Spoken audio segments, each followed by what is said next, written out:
nesse instante, irmãos, abrir nossas Bíblias. Estamos na nossa sequência em Filipenses, chegamos no capítulo 4 de Filipenses. E vamos ler do versículo 1,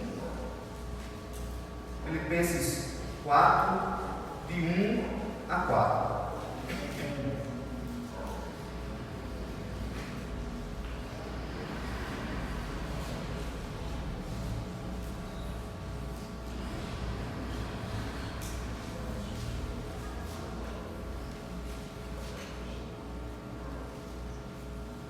Filipenses 4, chegamos no último capítulo da carta de Paulo aos Filipenses, 1 a 4. Diz assim: portanto, meus irmãos amados e muito saudosos, minha alegria e coroa, sim, amados, permanecer deste modo firmes no Senhor. Rogo a Evódia e rogo a Sintique, pensem concordemente no Senhor. A ti, fiel companheiro de jugo, também peço que as auxilies, pois juntas se esforçaram comigo no Evangelho, também com Clemente e com os demais cooperadores meus, cujos nomes se encontram no livro da vida. Alegrai-vos sempre no Senhor. Outra vez digo, alegrai-vos. Até aqui, até o versículo 4. Vamos orar mais uma vez. Senhor, eu quero te pedir, Pai, em nome de Jesus, que teu Espírito possa nos iluminar, Senhor, possamos entender a tua palavra e colocar ela em prática em nossas vidas, e que o teu nome, Senhor, possa ser glorificado através de nós, em nome de Jesus. Amém. Irmãos, tem uma cena que eu me lembro quando criança, foi ter visto, eu não lembro nem quem foi que cortou, mas lá atrás da casa da gente estavam cortando a cabeça de uma galinha. Eu não lembro se foi uma galinha ou se foi um peru. Eu sei que quando cortaram a cabeça do bicho, o bicho saiu pulando e correndo, e parecia para mim uma cena de terror. Imagina eu criança, com 5, 6 anos, né, vendo aquela cena e aquele bicho, eu não lembro se foi uma galinha, acho que foi um peru, e ele saiu correndo pelo quintal. Eu me lembro depois que ficou o quintal todo sujo de sangue, as paredes todas sujas de sangue, aquele bicho correndo, batendo, e eu corri também, com medo daquele negócio. Eu nunca tinha visto aquilo, e realmente é um negócio meio esquisito, não é não? Quem já viu, é esquisito demais. Como é que você corta a cabeça e aquele bicho ainda continua correndo, aí é que corre mesmo. Então, assim, foi uma cena assim que ficou marcada na minha mente, eu não sei nem que idade que eu tinha. Muitas vezes, irmãos, nós, a igreja, estamos assim, feito um peru sem cabeça, correndo adoidado, sem saber para onde está indo, né? Por causa de algum motivo, algum estímulo, mas está só correndo, e não está enxergando nada, não tem coordenação de nada, não sabe mais nada. E aí corre, mas chega uma hora que sem cabeça, esse animal, ele tombou e ali morreu.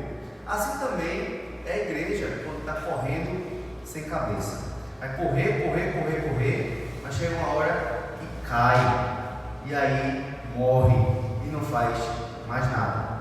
O texto que nós lemos, irmãos, fala sobre o desejo de Paulo de que nós permaneçamos no Senhor.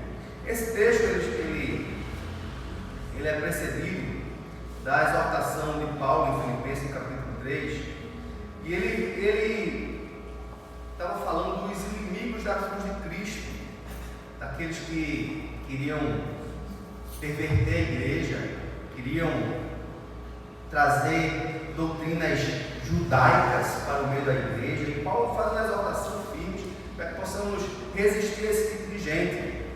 E ele nos fala que nossa pátria não é daquela, nós não somos judeus, vocês não são judeus, para aqueles que eram judeus. Vocês não são camaragibenses, para quem é de Camaragibe. Você não é recifense, você é de Recife. A sua pátria está no céu. A pátria está no céu. Nós somos cidadãos, todos nós, cidadãos celestiais. Toda a igreja tem uma só pátria. Todos nós somos da mesma pátria, que é a pátria celeste. E que nosso corpo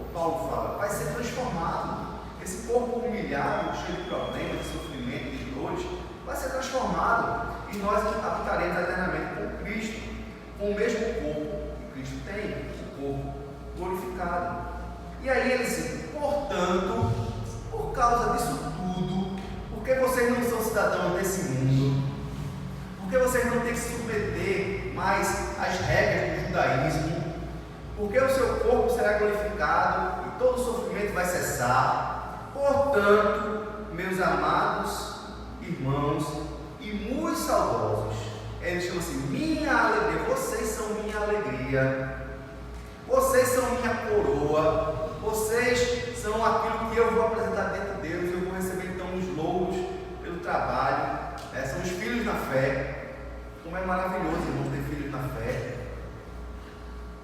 Aí ele assim: permanecei deste modo firmes no Senhor. Firmes no Senhor. Depois ele começa então a fazer uma exortação para duas irmãs da igreja, Evódia e Sintique, que houve algum problema entre elas. Havia algo que elas não estavam se batendo. Era, como a gente chama assim, dois bicudos que não se beijam. E eu sei que sempre há alguma coisa desse aspecto dentro da igreja. Eu sei que já houve muito disso aqui dentro da igreja. Motivos que muitos saíram da igreja, depois voltaram, graças a Deus. Ou muitos saíram e não voltaram ainda. Por conta de pessoas que estavam se bicando, se mordendo. E assim, rogo a Evódia e rogo assim, pense concordemente no Senhor. E aí ele pede ao pastor da igreja, ele pede assim, que nessa época aqui era Timóteo, sim, peço também que auxilies elas, porque elas trabalharam junto comigo, junto também com Clemente. Todos foram meus cooperadores, são crentes, elas são crentes, elas trabalharam comigo, elas me auxiliaram. Todos os nomes deles estão escritos no livro da vida. Auxilie elas, pedindo então ao pastor da igreja: auxilie elas. E no final ele termina: alegrai-vos sempre no Senhor. Outra vez digo: alegrai-vos. Baseado nesse texto, irmãos, nesse contexto de que sem a cabeça, sem estar no Senhor, não podemos fazer nada, vamos correr por um tempo, mas depois vamos tombar. Eu quero então trazer o seguinte tema: somente no Senhor. Somente no Senhor. A primeira coisa, irmãos, que somente podemos fazer no Senhor é permanecer firmes. Para que nós possamos permanecer firmes na igreja do Senhor, firmes na fé, somente pela graça e pelo poder do Senhor. Existe a doutrina, a quinta doutrina do calvinismo, 5 pontos do calvinismo, que é a perseverança dos santos. A perseverança dos santos dá a entender que o crente só vai continuar na igreja se ele perseverar, como se só dependesse dele. Quando você vai estudar, você vai ver que não é assim. Tanto é que alguns não chamam de perseverança dos santos, alguns chamam de preservação dos santos. É Deus quem vai preservando, cuidando dos santos, para que eles consigam perseverar. E outros vão dizer ainda que é perseverança de Deus. É Deus quem persevera em cuidar e preservar a sua igreja. Então, primeira coisa, irmãos, somente no Senhor somos capazes de permanecer firmes. É o versículo 1. Portanto, meus irmãos amados e muito saudosos, minha alegria e coroa, sim, amados, e fala de novo amados, para reiterar o quanto que ele ama aquele povo, permanecer deste modo firmes no Senhor. Hoje de manhã eu recebi aqui um irmão, amigo, um daqueles amigos que você faz assim para a vida toda, né? Rodrigo, é chamado de Rodrigo Mico, um irmão de Cristo da Igreja da Madalena de longa data, de 13 anos atrás, quando depois ele se mudou.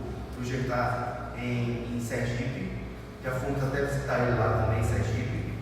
E como é bom a gente ver amigos antigos, firmes, né? plantados na presença do Senhor, como aquela árvore plantada junto ao ribeiro de água. Gente que continua perseverando, gente que continua amando ao Senhor, gente que é a mesma pessoa de sempre.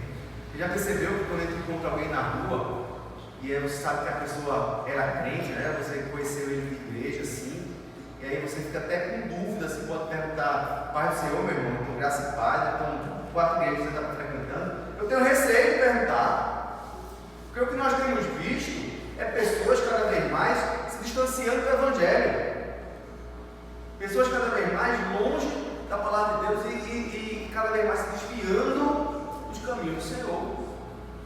E eu fico até com vergonha, porque isso tem gente assim: e aí, meu irmão, está frequentando qual igreja?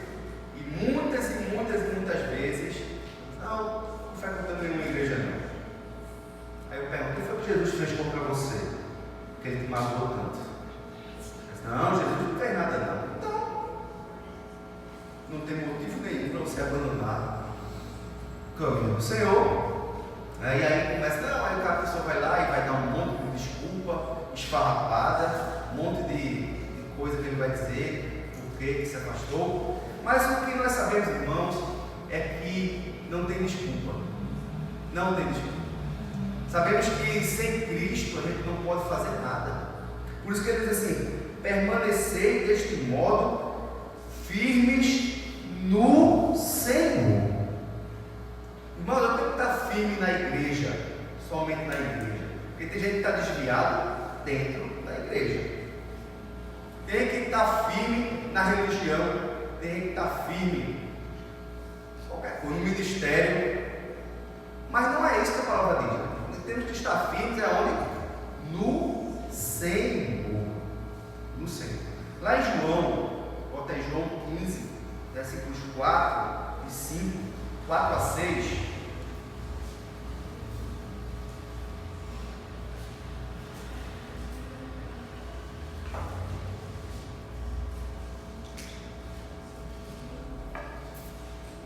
Jesus falou assim: permanecei em mim, e eu permanecerei em vós.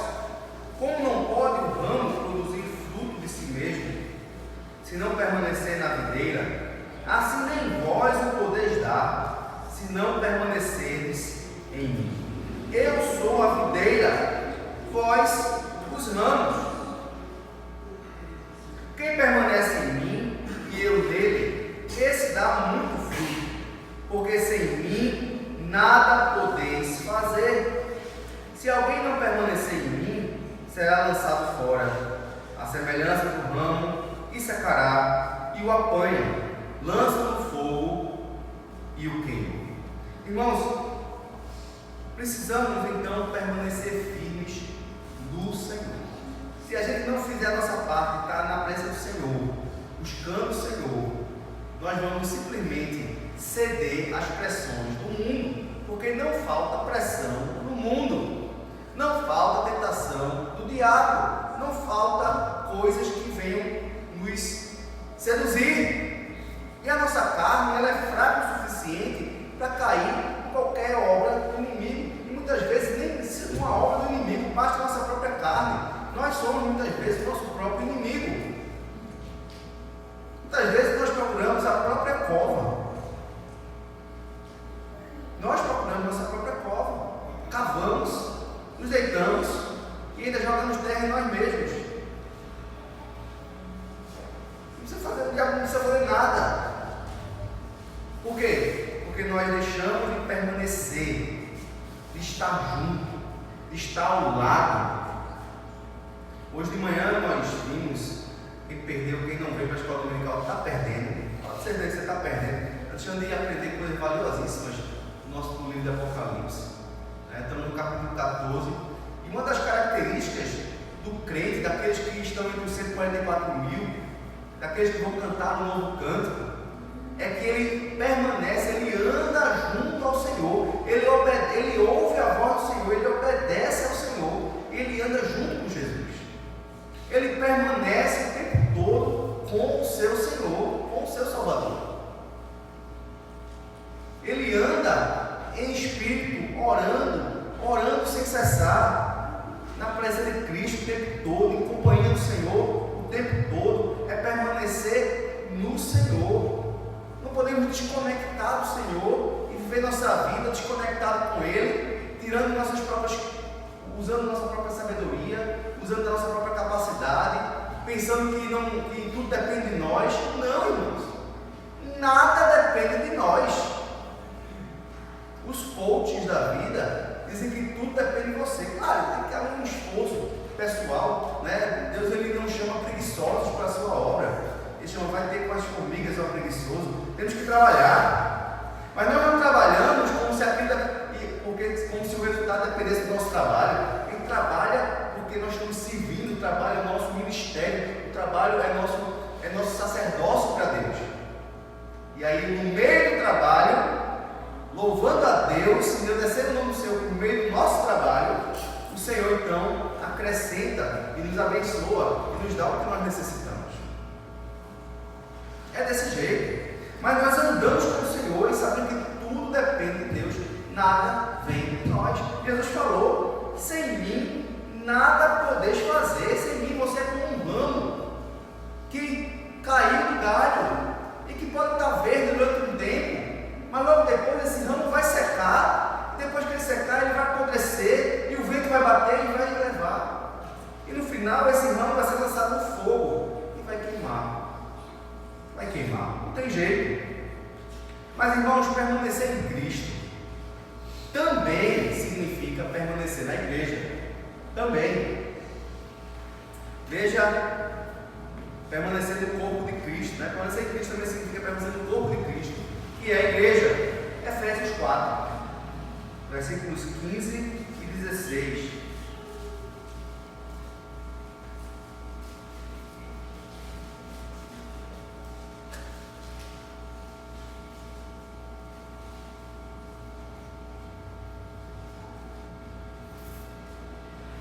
Mas, seguindo a verdade em amor, cresçamos em tudo naquele que é a cabeça, Cristo, de quem todo o corpo bem ajustado e consolidado, pelo auxílio de toda junta, segundo a justa cooperação de cada parte, efetua seu próprio aumento para a edificação de si mesmo em amor. Veja que texto maravilhoso, irmão. Temos que crescer em tudo, seguindo a verdade em amor, naquele que é a cabeça. Como eu falei, uma galinha sem cabeça bate, faz até um barulho, mas depois acaba. Mas se nós tivermos na cabeça, e nossa cabeça for Cristo, e ela der o comando, a gente simplesmente como corpo obedece o comando, nós vamos crescer. Agora veja, esse crescimento, a cabeça é quem comanda, mas esse crescimento depende das juntas e dos órgãos. Veja, de quem todo o corpo bem ajustado, um corpo ajustado, consolidado pelo auxílio de toda a junta, segundo a justa cooperação de cada parte, efetua o seu próprio aumento para a edificação de si mesmo em amor. Então a cabeça comanda, mas os órgãos eles cooperam entre si. A mente manda o comando, o tocador, o músico vai tocar com uma mão, ele está nas cordas aqui, com outra mão aqui em cima, e ele coordena. E se não dá para tocar com uma mão só, dá? Não dá. Uma mão ajuda a outra, um dedo ajuda o outro, um ajuda o outro, e um ajudando o outro, todos crescem, todos são ajustados, todos são regulados. Então eu preciso dos irmãos, e os irmãos precisam de mim, e os irmãos precisam de uns dos outros. Como é que eu posso dizer que eu estou em Cristo se eu não estou inserido no corpo de Cristo? Veja, tem lógica. Como é que você corta um dedo e esses não, eu continuo sendo corpo? Você continua sendo corpo? Fora do corpo? Como você pode ser? Você era corpo. Você foi extirpado do corpo. você não participa mais do corpo. Não tem como você permanecer vivo, amigo. Você vai morrer e vai apodrecer. Longe do corpo, estamos perdidos. Longe do corpo, vamos perecer. Não podemos nos afastar do corpo. Estar em Cristo, irmão, estar permanecer firme no Senhor. Portanto, então, também significa permanecer firmes no corpo de Cristo, que é a igreja de Jesus. Amém? Amém. Segunda coisa, irmãos, que somente no Senhor podemos fazer, é que somente no Senhor nós somos capazes de pensar concordemente. Somente no Senhor. Como é difícil juntar essas pessoas todas, cada uma com sua história, com sua vida, com sua bagagem, com sua ideologia, né? Com seu pensamento. E aí você querer que todos nós andemos em concórdia o tempo todo. Como é difícil, não dá. Aqui e acolá vai ter uma divergência. Vamos fazer na cantina. Vai ter cantina hoje, vai? Mas olha, vai fazer cantina. Vamos botar coxinha. Não, eu acho melhor cachorro quente. Não, eu acho melhor empada. Não, é melhor fazer um estrogonofe. Irmãos, é normal ter divergências. Porém, como temos um só objetivo, como temos um alvo, que é glorificar o Senhor, então nós vamos chegar no meio termo. Não, que tal a gente fazer isso e isso? Que tal a gente deixar isso daí para outra vez? Vamos então colaborar e pensar de forma concorde, por quê? Porque não estamos fazendo aquilo para nós. Aquilo dali, aquela obra, aquela missão, aquele trabalho, não é para glorificar homens, é para glorificar o Senhor. Portanto, nós nos esforçamos. Mas aqui nesse caso, irmãos, é um pouco mais do que isso. Se ia vender coxinha, se ia vender cachorro quente. Aqui elas estavam com um problema pessoal. Evódia e Cíntia. Elas não estavam mais se batendo. Tem gente, irmãos, que quando entra na igreja e vê o seu desafeto sentado no banco aqui, só vai para o outro lado. Se a pessoa senta atrás, ele senta na frente. Se a pessoa senta na frente, a pessoa senta atrás. Quanto mais longe, melhor. Tem pessoas que não falam com as outras. Tem pessoas que guardam mágoas de anos. Tem pessoas que não falam com a liderança da igreja, que não se permitem ser pastoreados, porque tem uma divergência, porque pensa diferente, porque se magoou por algo, e aí guarda aquilo, nem fala, a pessoa nem sabe que magoou ela, que magoou o irmão, nem sei que eu magoei, mas o irmão não fala comigo. Isso acontece demais. E havia então essa luta, esse problema, e ele vai então rogo a Evódia e Cíntia. E ele diz assim: a ti, fiel companheiro de julgo, também peço que as auxilies. Irmãos, dentro do corpo de Cristo, precisamos de pessoas que sejam chamados pacificadores, pessoas que vão intermediar, que vão fazer a ponte, que vão ajudar no processo de restauração. Por quê, irmãos? Porque são pessoas que se esforçaram no Evangelho, que se esforçam no Evangelho, que são crentes e que estarão um dia no mesmo corpo celestial, que estarão cantando louvor ao Senhor nos céus. Eles não podem entrar nos céus de forma divergente, de forma cheia de ranço, cheia de mágoa, de tristeza, muitos com ódio no coração. Não é possível, irmãos. Então, mas não é fácil. Também não vou dizer que é fácil. Talvez você tenha pensado assim: pastor, você está falando isso, mas você não sabe o que fulano fez comigo. É verdade, eu não sei. Não sei se você também não me contou, né? Poderia ter me contado, mas eu não sei. Se tiver, me fala. Eu quero saber. Mas, independente do que foi feito, irmãos, pense que você vai ter que passar a eternidade com essa pessoa no céu. E se você aqui na terra não se resolver, vamos ver quem é que vai para o céu. Porque a palavra de Deus nos chama para perdoar uns aos outros, assim como Cristo nos perdoou. Está lá em Colossenses capítulo 3, versículo 13. Suportai-vos uns aos outros perdoai-vos mutuamente, caso alguém tenha motivo de queixa contra outrem. Assim como o Senhor vos perdoou, assim também perdoai vós. Acima de tudo isto, porém, esteja o amor, que é o vínculo da perfeição. Então, irmãos, para que ela concorde, então, que não é fácil, em muitos casos, eu sei que não é fácil. A primeira coisa que nós temos que ter, nós temos que pensar com a mente de Cristo.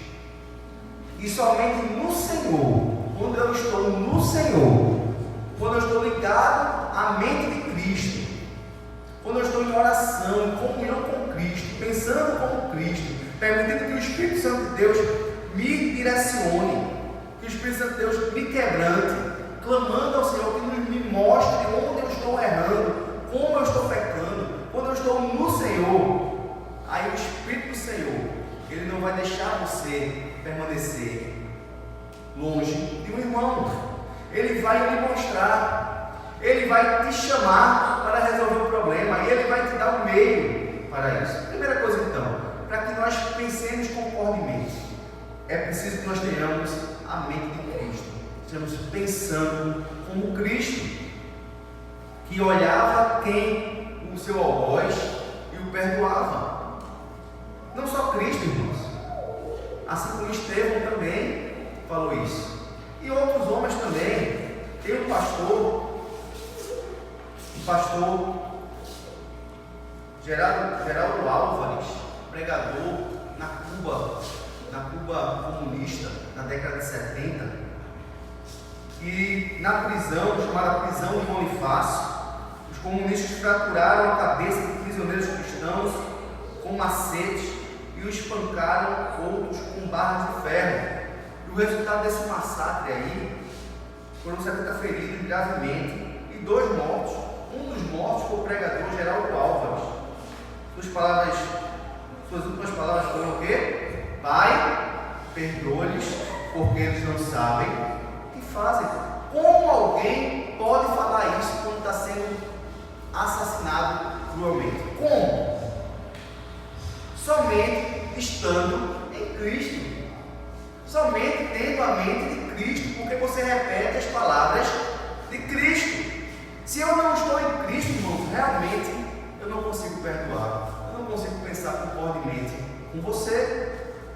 Mas quando eu estou em Cristo, quando eu estou no Senhor, realmente, querendo fazer a vontade do Senhor na minha vida, é dessa forma que nós vamos pensar concordemente. Na igreja, irmãos, precisamos também que haja pessoas pacificadoras, pessoas que enxerguem o problema e ajudem os irmãos que estão em litígio. E precisamos também, lógico, ter um coração humilde, perdoar e ser perdoado. Precisamos pedir perdão também. Precisamos reconhecer nossos erros. E nós erramos. Para que haja concórdia, eu preciso reconhecer meu erro, reconhecer meu problema, reconhecer que aquilo que aconteceu foi culpa minha. Eu preciso então, com humildade, pedir perdão. Com humildade também, perdoar, porque até para perdoar é preciso que haja humildade. Perceba, uma pessoa que não é humilde, uma pessoa que se acha muito grande, muito santa, muito forte, essa pessoa tem uma dificuldade terrível de perdoar alguém. Porque ela olha assim: como é que você fez isso? Como é que você teve capacidade de fazer tal coisa contra mim ou contra qualquer pessoa, principalmente contra ele, né? Que afinal de contas é tão santo. E aí você, quando se acha muito santo, você tem essa dificuldade de perdoar. Mas a humildade, nós estamos vivendo uma vida de humildade dentro do Senhor, sabendo que nós somos pobres, cegos e nus. Nós olhamos também para o pecado do irmão, e diz assim: irmão, eu te perdoo, porque eu também fui perdoado pelo Senhor. Eu te perdoo, porque eu também preciso de perdão. Com o amor de Cristo eu fui perdoado. Então esse amor que eu recebi do Senhor, eu transfiro para você. Eu quero, irmão, a partir de hoje, que crescemos juntos aqui, concordemente. Vamos chegar a um meio termo, vamos esclarecer as coisas. Mas isso, irmãos, só é possível se estivermos no Senhor. Amém? E a terceira coisa, para terminar, somente somos capazes de nos alegrar de maneira verdadeira. Então, somente no Senhor somos capazes de nos alegrar de maneira verdadeira. Somente em Cristo a alegria vai brotar do nosso coração de forma verdadeira. Versículo 4: alegrai-vos sempre no Senhor. Outra vez digo, alegrai-vos. Quando nós estamos, irmãos, no Senhor, nossa alegria é completa. Quando estamos no Senhor, nós seremos alvejados também. Nós também passaremos por aflições. Nós entraremos em aflição. Ficaremos sim, aflitos. Ficaremos também angustiados. Tudo isso é normal. Mas quando estamos no Senhor, uma paz que excede todo entendimento, uma alegria que brota no nosso coração, ela também é verdadeira.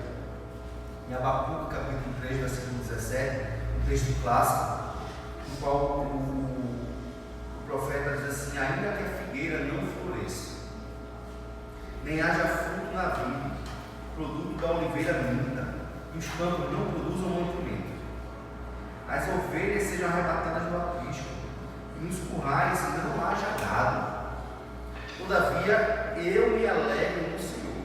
E o finalzinho do texto é muito interessante, porque assim, exulto, eu explodo de alegria no Deus da minha salvação. Pode estar faltando tudo, está um caos. Imagina as pessoas que no Rio Grande do Sul perderam tudo, perderam até familiares. E naquele momento ali, você tem que se alegrar no Senhor, porque Ele é o Deus da tua salvação. Todo esse mundo aqui, irmãos, é passageiro. A sua dívida, irmãos, é passageira. O seu problema é passageiro. Por maior que seja, tudo isso aqui vai passar.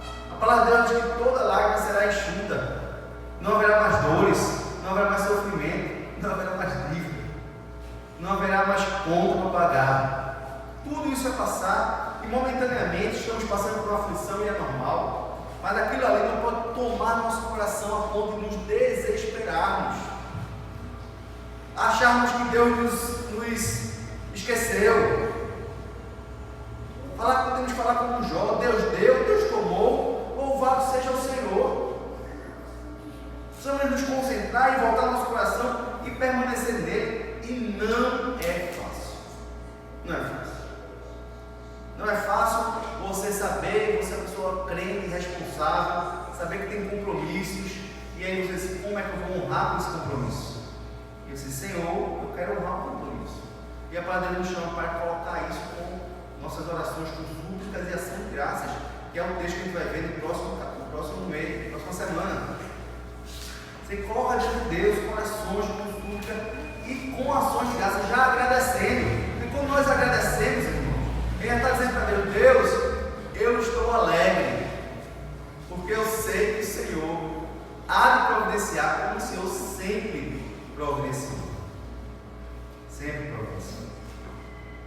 Davi falou assim: até aqui nos ajudou. Foi Davi não, acho que foi Josué. Até aqui nos ajudou o Senhor. Até aqui nos ajudou o Senhor. Então o Senhor nos tem ajudado até aqui. Ele tem nos trazido até aqui. Nós temos visto Deus agir em nossas vidas, na sua provisão, mensalmente, diariamente.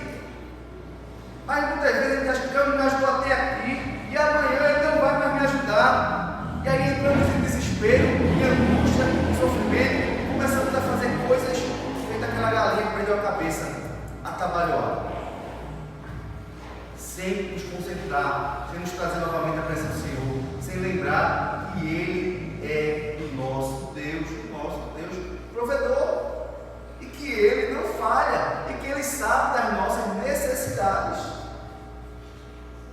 Então a alegria, irmãos, ela é independente se há fruto, se há rebanho, se não há rebanho, se há colheita, se não há colheita, se tem ou se não tem, porque a minha alegria está na minha salvação em Deus.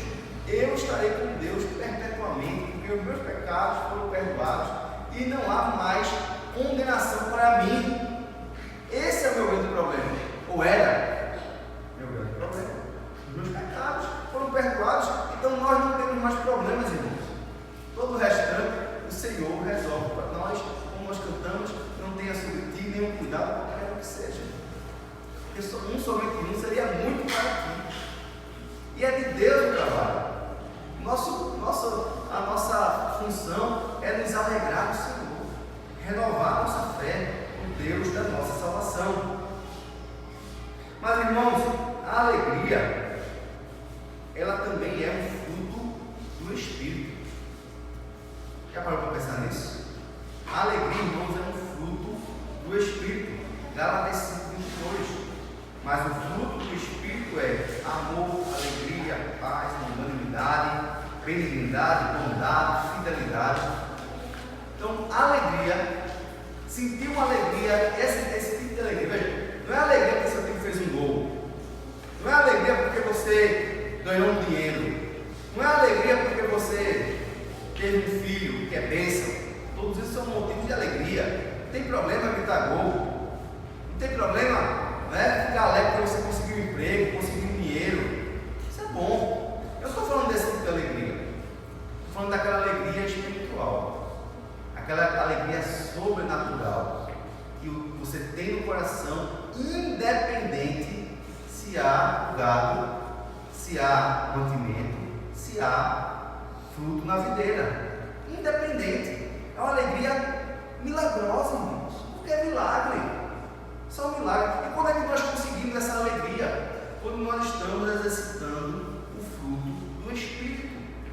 Quando nós estamos perto do Senhor, quando nós estamos no Senhor, em Espírito, em intimidade com o Espírito Santo.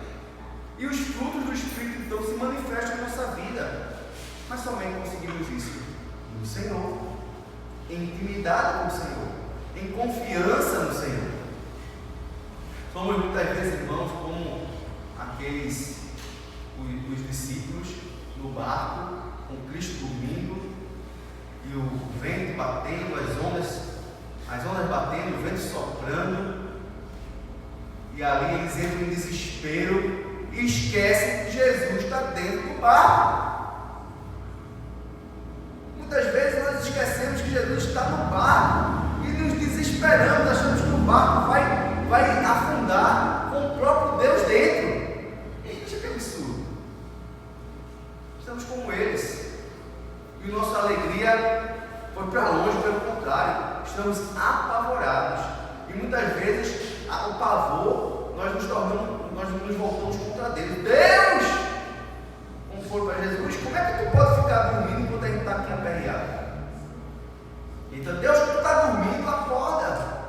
A gente vai reclamar com Deus. A alegria toma, em vez da alegria, temos raiva de Deus. Colocamos Deus na parede. Porque simplesmente não estamos vivendo no Senhor. Estamos vivendo na nossa própria carne. Estamos vivendo e andando conforme a nossa carne. O que acontece? Os frutos da carne é quem sobressai e não o fruto do Espírito. Então, recapitulando, irmãos, somente no Senhor somos capazes de permanecer firmes. Somente no Senhor. No Senhor, no corpo de Cristo e na igreja. Somente no Senhor somos capazes de perdoar, de ser perdoados, com a mente de Cristo. Somente no Senhor, irmãos, somos capazes de nos alegrar de maneira verdadeira, completa, plena, não só porque está com dinheiro no bolso, mas sem dinheiro no bolso também, porque a nossa alegria não está nesse mundo, a nossa alegria está em nossa salvação, na nossa glória eterna que Jesus já conquistou para nós. Amém, irmãos? Amém. Que Deus possa realmente aplicar essas palavras no nosso coração. Se você tem tido problemas de se sentir alegre, mesmo em meio a dificuldades, você tem tido dificuldades de permanecer firme, seus pés estão prestes a vacilar, a sua fé está minguando. Se você tem tido problemas, irmão, de relacionamento dentro da igreja, de perdoar, então é nesse momento que você precisa buscar o seu Senhor. É nesse momento que você diz assim: Jesus, vem cá, eu preciso de ti, porque somente em ti eu sou capaz dessas coisas. Baixe sua cabeça e converse com o seu Senhor nesse instante. Converse com o seu Salvador e fale para Ele tudo que está no seu coração nesse instante.